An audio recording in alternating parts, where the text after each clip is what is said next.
GST പരിഷ്കരണത്തിലൂടെ Modi സർക്കാർ ജനങ്ങളെ കബളിപ്പിക്കുന്നുവെന്ന് CPI party Congress. കഴിഞ്ഞ 8 വർഷത്തിനിടയിൽ 20 ലക്ഷം കോടി രൂപയാണ് ജനങ്ങളിൽ നിന്നും കൊള്ളയടിച്ചതെന്നും വിമർശനം. പ്രകൃതി ദുരന്തങ്ങളിൽ കഴിഞ്ഞ 10 വർഷം മോദി സർക്കാർ എന്തു ചെയ്തുവെന്ന ധവളപത്രം ഇറക്കണമെന്നും പാർട്ടി കോൺഗ്രസ് ആവശ്യപ്പെട്ടു.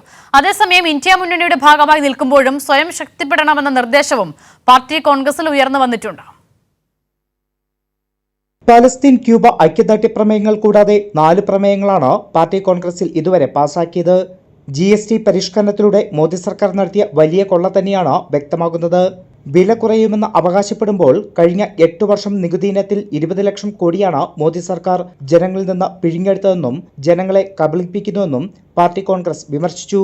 So from this very statement, it is evident that during these 8 years, a total of 20 lakh crores of rupees were taken by or seized from the poor people of this country.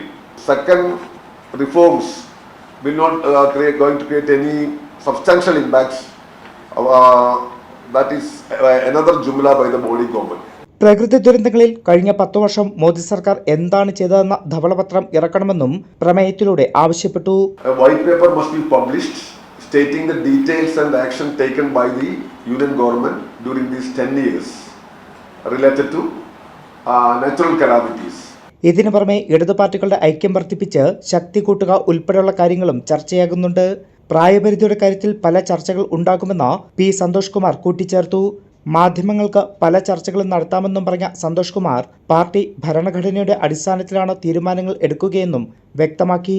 ഇതിനു പുറമെ India മുന്നണിയുടെ ഭാഗമായി നിൽക്കുമ്പോഴും സ്വയം വളരണമെന്ന നിർദ്ദേശവും party Congress മുന്നോട്ട് വയ്ക്കുന്നുണ്ട്. India മുന്നണിയുടെ ഭാഗമായി നിൽക്കുമ്പോൾ പോലും സ്വയം ശക്തിപ്പെടണം എന്നതുൾപ്പെടെ നിരവധി പ്രധാന നിർദ്ദേശങ്ങളാണ് പാർട്ടി കോൺഗ്രസിൽ ഉയർന്നു വരുന്നത്.